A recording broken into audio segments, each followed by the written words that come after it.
In the world of IT, there's this one huge question that comes up over and over again. Who gets access to what?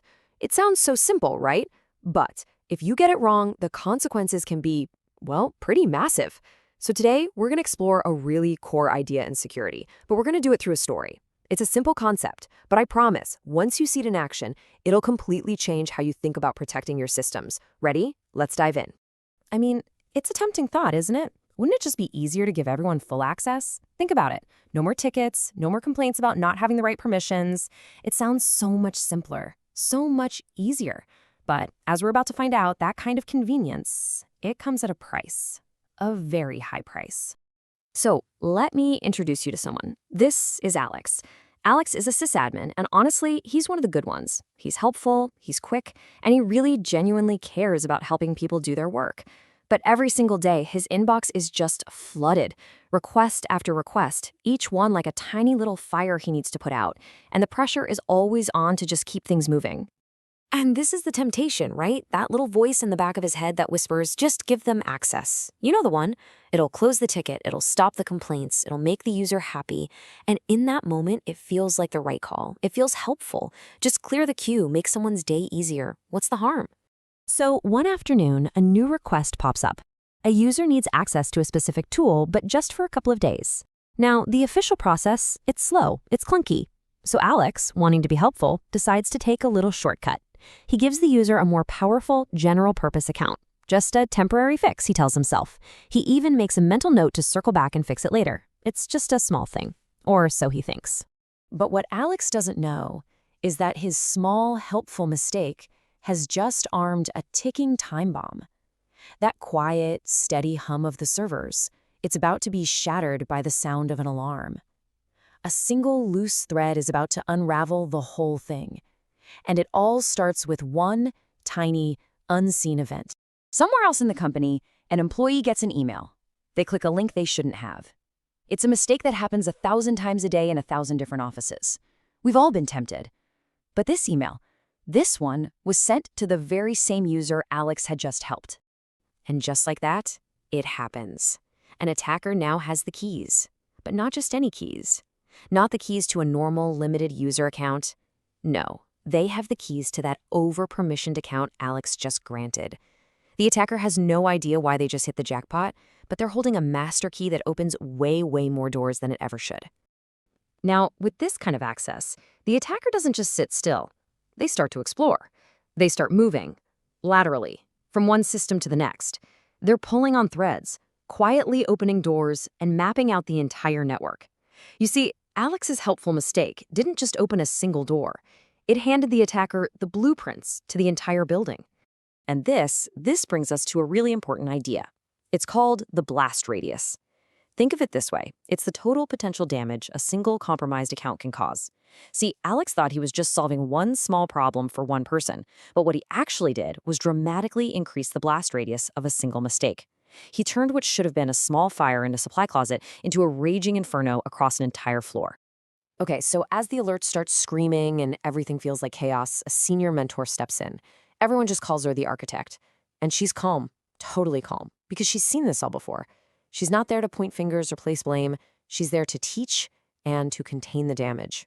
The architect lays it out really simply. She says, look, in our system right now, with all this open access, the damage is spreading like wildfire. But then she points to the other side. In a system built with what we call least privilege, that fire would have been trapped, contained in a single fireproof room. The attacker would have been stuck, nowhere to go, game over. And the crazy thing is, the tools to stop this were there all along. The architect explains that a system like Citrix is designed for containment.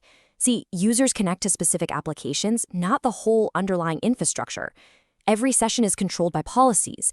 Access is handled through groups, not just given out randomly. And administrative roles, they're separated. The safety nets were already built in.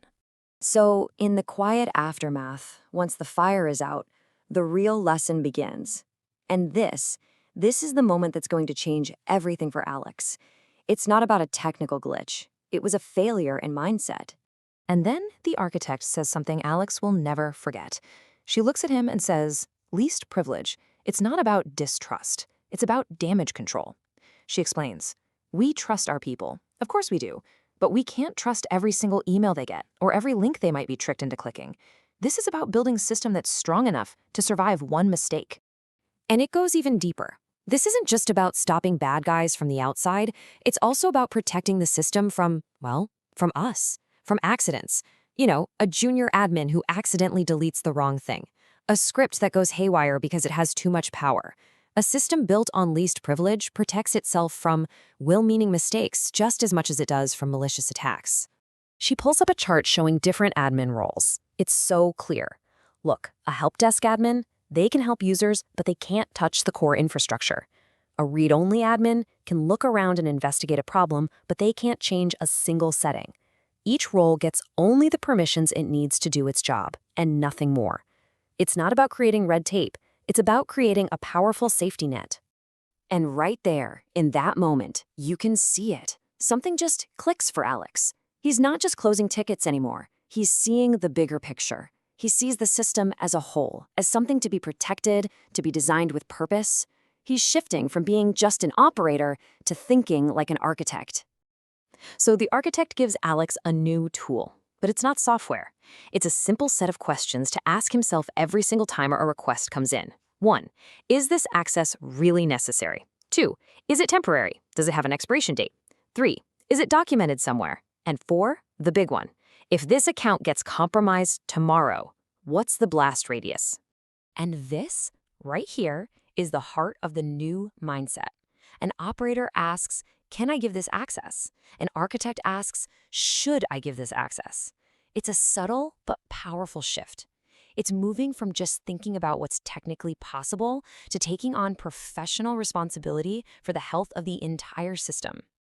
And you know what the amazing part is? Thinking this way doesn't make you the Department of No, just the opposite. It makes you the person everyone trusts. It shows you understand what enterprise responsibility really means. It's how you earn the keys to the kingdom, because you've proven you know how to protect it. So, when you boil it all down, what is least privilege really about? It's not about being restrictive. It's about being protective. It protects your data, it protects the business from disaster, and it protects that critical production environment that absolutely everyone relies on. It really is that simple. Limited access makes the system safer. Every single permission you limit, every door you intentionally keep closed, think of it as another layer of armor you're adding. You're not making the system weaker, you're making it stronger, more resilient, and a whole lot safer for everyone involved. And so, we're left with this thought. Just like Alex, you have a choice to make every single day. Are you an operator, just focused on today's problem? Or are you an architect, building a safer tomorrow? The systems you look after, they're in your care. So the question isn't for Alex anymore, it's for you. You are the architect. What will you protect? Hi everyone. First of all, thank you for watching this video. My name is Naresh. I am the content creator behind this YouTube channel. I have created a community for Citrix learners where I will be posting a lot of details on Citrix products and how to work in Citrix environments. I'm going to mention the link in the video description so you can click on that link and you can become part of the community. All right, see you soon. Bye-bye.